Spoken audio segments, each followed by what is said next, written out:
सरकार गरीब विरोधी है, किसान विरोधी है। ये आम बजट जो है, इस आम बजट से देश का भला होने वाला नहीं है, ये दिख रहा है। इसलिए इस सरकार के रहते देश का भला होने वाला नहीं है। और डबल इंजन की सरकार से बिहार को कुछ नहीं मिल रहा है। विशेष राज्य का दर्जा, विशेष पैकेज, पटना यूनिवर्सिटी को सेंट्रल यूनिवर्सिटी का दर्जा नहीं दिला पा रहे हैं, तो 39 सांसद बिहार के कर क्या रहे हैं। इसलिए ये बजट गरीब विरोधी है, जन विरोधी है, किसान विरोधी है। केंद्र की सरकार ने देश की अर्थव्यवस्था को चौपट कर दिया है और पिछले 5-6 वर्षों की तरह इस बार का भी बजट जो है वो सिर्फ पूंजीपतियों और उद्योगपतियों के लिए है। आज देश के वित्त मंत्री श्रीमती निर्मला सीतारमण ने बजट के जरिए देश में स्वास्थ्य को लेकर के जो हमारी चिंताएं हैं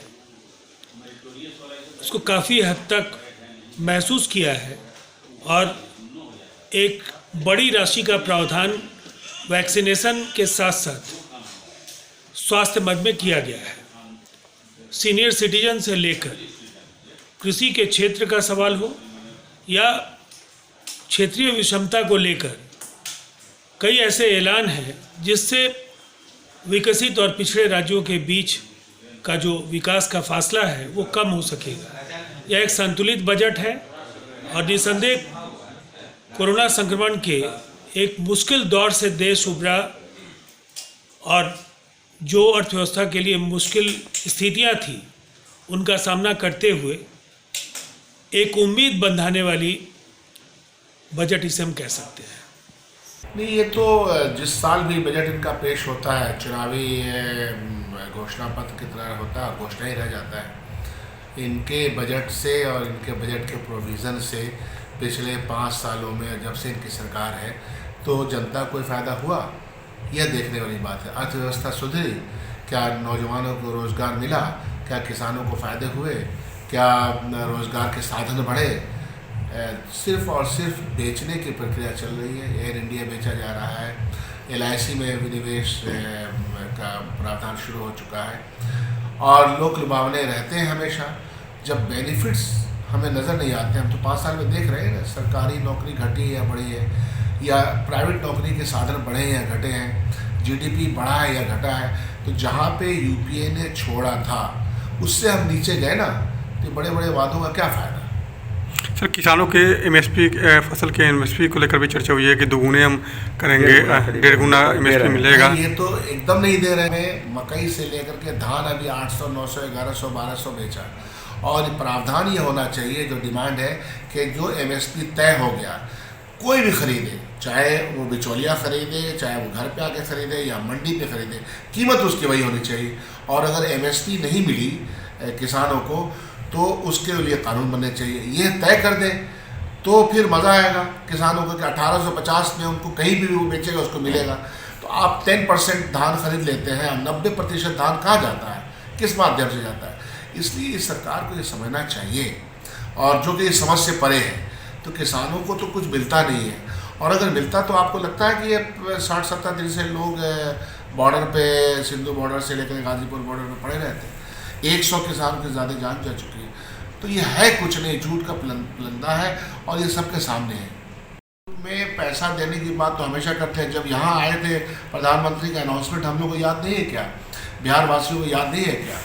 तो बंगाल को और आसाम को क्या मिलेगा, जो पहले दिया उसको ही तो इम्प्लीमेंट करवा दें, जो पहले के वादे हैं उसको पूरा कर दें।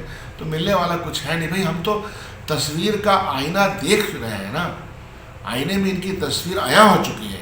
ये होता कि पहले के बजट इनको दिए गए और वो बजट प्रोविजंस के तहत लोगों तक पहुँचे और जिसका लोगों को लाभ हुआ। तो लाभ तो मिला नहीं ना। लाभ जब नहीं मिला है, आपके सरकारी तंत्र बेचे जा रहे हैं। जब सरकारी तंत्र बेचे जाएंगे तो किसको लाभ मिलेगा, प्राइवेट और क्रोनी कैपिटलिज्म को लाभ मिलेगा। जो नए पूंजीवादी व्यवस्था में 9 दौलतीय मंद हैं उनको फ़ायदा मिलेगा।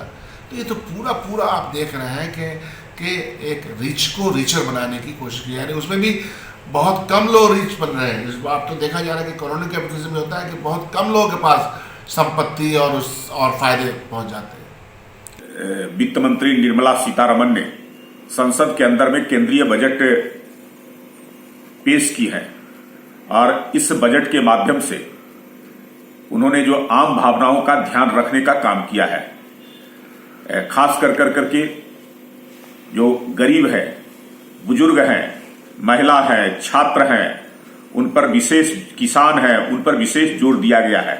उनके लिए अतिरिक्त राशि का प्रावधान किया गया है। सड़क, रेल, स्वास्थ्य, शिक्षा, इंफ्रास्ट्रक्चर पर विशेष जोर दिया गया है। इससे देश में उद्यमियों पर भी ध्यान रखा गया है। इससे देश में विकास की गति और अधिक बढ़ेगी। अब one nation one ration card का प्रावधान किया गया है, जिसमें 85% लोग, देश के लोग इससे जुड़ेंगे और कहीं से अनाज ले सकते हैं। उसी प्रकार से स्वास्थ्य के क्षेत्र में 35,000 करोड़ केवल कोरोना के वैक्सीन पर खर्च किए जाएंगे। लगभग 64 लाख करोड़ रुपए आप स्वास्थ्य के क्षेत्र में लगाए जाएंगे। आम लोगों को कम से कम स्वास्थ्य पर विशेष चिंता करने की आवश्यकता नहीं होगी। विशेष तौर पर बुजुर्गों का ख्याल रखा गया है कि 75 उम्र के ज्यादा लोगों को इनकम टैक्स का रिटर्न भरने की आवश्यकता नहीं होगी। किसानों पर विशेष जोर दिया गया है। किसानों की जो 22 प्रकार की फसलें हैं जो क्षति होने वाली है, उनको ग्रीन इंफ्रास्ट्रक्चर के तहत उनकी सुरक्षा की गारंटी सरकार देने का काम करेगी। तो इस प्रकार से आप देखेंगे कि बजट बेहतर और आम लोगों के हितों का ख्याल रख करके बना। लाइव बिहार YouTube पर सब्सक्राइब और Facebook पर लाइक जरूर करें।